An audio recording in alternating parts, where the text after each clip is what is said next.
Now something a bit different there today. I have a Tanaka ECV 5501. It is actually inside the shed heading towards a skip, so I said I'd give it a once over to see if it could be brought back to life or got going. You can see it's covered in bird droppings. It is dusty. I'd say the chain looks like it's actually seized onto the bar. Pull card's off. Just give it one look over there before we do any more. The fuel, there's a bit of fuel in it.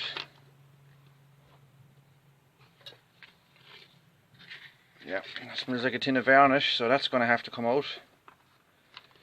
There is a drop of oil in it.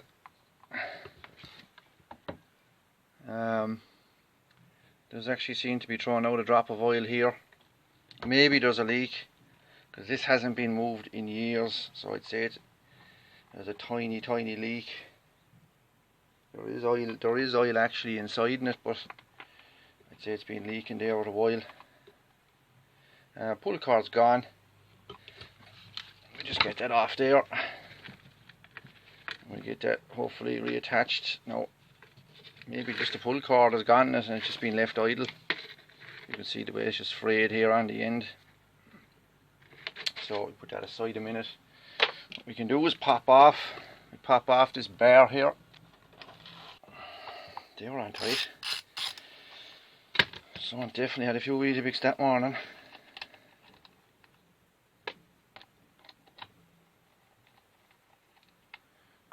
Now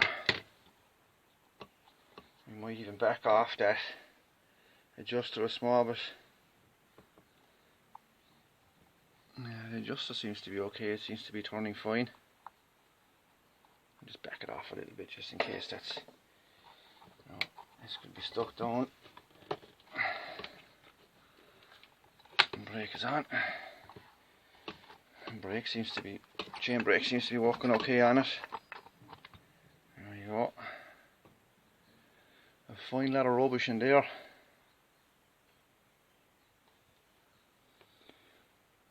Plastic seems to be melted in there. There's been a bit of heat inside here at some stage. You can see a lot of plastic after melting on there. There's been a lot of heat. Someone's been trying to maybe either run this with the chain brake on and it's just got very hot, or they've had clutch issues. Just put that aside a while. The brake actually seems to be working. We should be able to clean that out.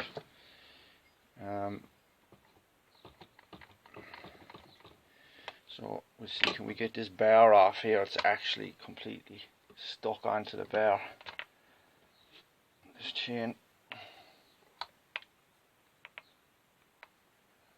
Let's see, if this chain was able to come back a bit, it probably would cut away. There is a good bit of material left on it. Pop out this bar. Get that chain off. Yeah, a sprocket has a bit of wear. Don't know, can you see it there on that? Has a bit of wear. You can see it down in here, our sprocket. Looks quite usable anyway at the moment, but clutch seems to be okay. All the springs are attached, everything is moving, free moving. Doesn't look too bad in there. We have our little oil adjuster in here on the front. Down in here we have our oil adjuster. So what we'll do now is we will pop off the recoil starter cover there. We're going to want an Allen key for that one. And we'll see what's going on inside there. So I think it's 4 Allen heads there. And we see, can we have a look to see if the engine itself is actually turning over. I don't know how long this was in a shed. It's probably in there, it's definitely at least two years, and it might even be more than that. This would have hit the skip otherwise in a few weeks. There's a skip being brought on site there for that place.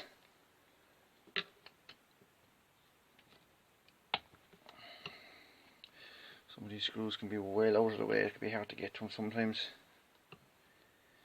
The only other outside issue that I can see outside of the plastics is there's like that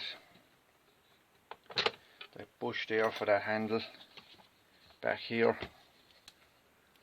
has actually been split, and someone else is putting another bolt back in here on the inside, or that bolt is broke there, so it is very wobbly. So we'll pop this off. Yeah, it doesn't actually look too bad inside there. It doesn't look that bad at all. And we just see, can we turn that over there? No, we just could we'll put a socket onto that there, and we'll see, can we turn this motor over here. Have a look at the recoil.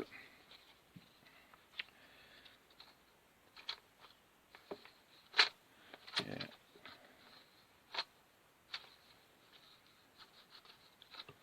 Give it a few turns and see, will the clock spring hold in it. Seems to be holding.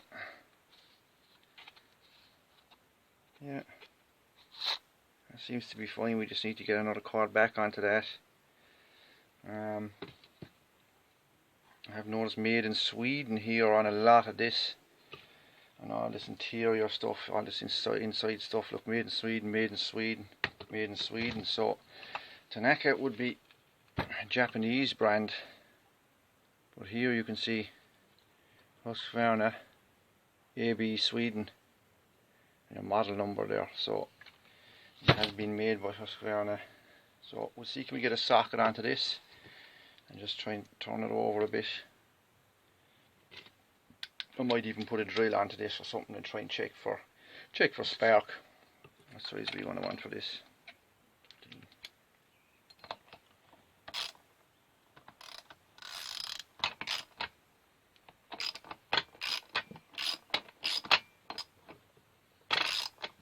Yeah, just turning over, and it feels like there's a bit of compression there as well, so that's a good sign. So what we'll do now is we might even just put the recoil back onto it, check it for spark, or put the drill on. We'll have a look there in a minute. Okay, so what we'll do is we'll put this aside a minute, and we put back on the recoil here, the recoil starter. So I suppose first of all we need to get out the old knot that was in it, which is here, and you can see a bit of a channel running along here, so you'll be able to put in your rope and get it back up through this hole again. So we should be able to, you can see where that knot went there. So what we'll do is we'll just clean up the end of that rope a bit, put it back on.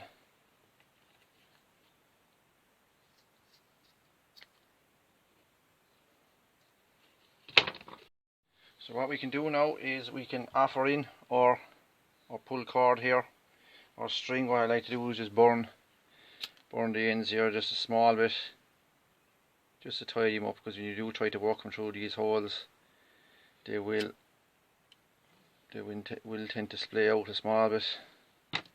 So what you can do is, I've taken the handle off of one end, so I just have the cord. That way you can work it down into it and it'll come out into the spool, or you could come in this way, but it will be hard to get it back up from this hole. So what I'm going to try and do is work it down in through this hole first and get it out towards where I need to get it for the handle. You can see it coming out there, just out through. There's a little kind of a channel there, so I'll pull that most of the way through. Pull that most of the way through here, and we want to get a nice knot now on the end of this to make sure it doesn't come through that hole.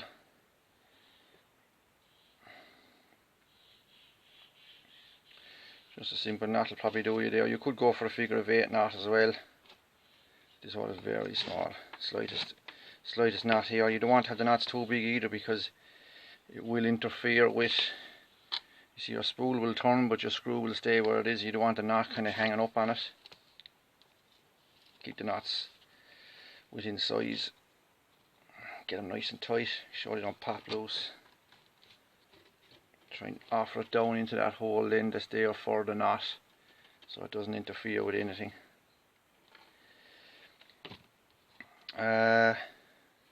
What you can do then is you can start to turn it. What I usually do is use the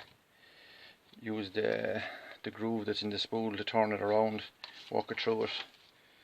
So what we can do is we'll offer this through, and we're going to put our handle on next. Just get a nice little knot on that there as well. You're not going to want these pull cords too long on these chainsaws. Just offer that back down in there again, back into your handle, and we'll just get that lined up. You can use that. There's a little notch in all these spools so that you can turn them. What I like to do is actually turn it almost till it's down, till the handle is almost down to the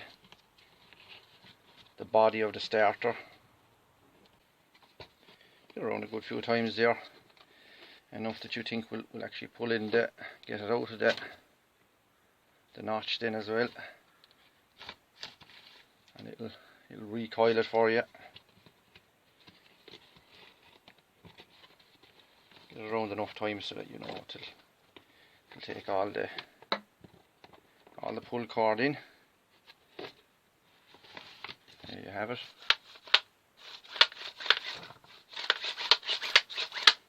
Yeah. Seems a good one. Back over with our saw. Just have one quick look of everything in here, make sure all the wires are connected. Give it one clean out with the rag there. I'm not going to spend too much time on this, because this may or may not be a runner. We just want to get it up and running first if it will go. So we offer back down our cover here before you can see that it's grabbing the little these dogs here. There's two dogs inside there on springs. You want to check them as well. That's going to rattle a bit, that one, I'd say. It is returning, but it's slow. You can see this one is returning a bit quicker. There'll probably be a bit of rattle out of that, so you can see that it's pulling over there, and there is plenty of compression.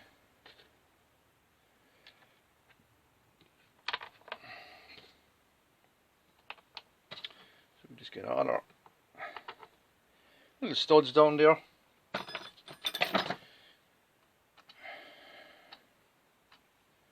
To offer them all down to the plastic, and then start tightening around then as we go.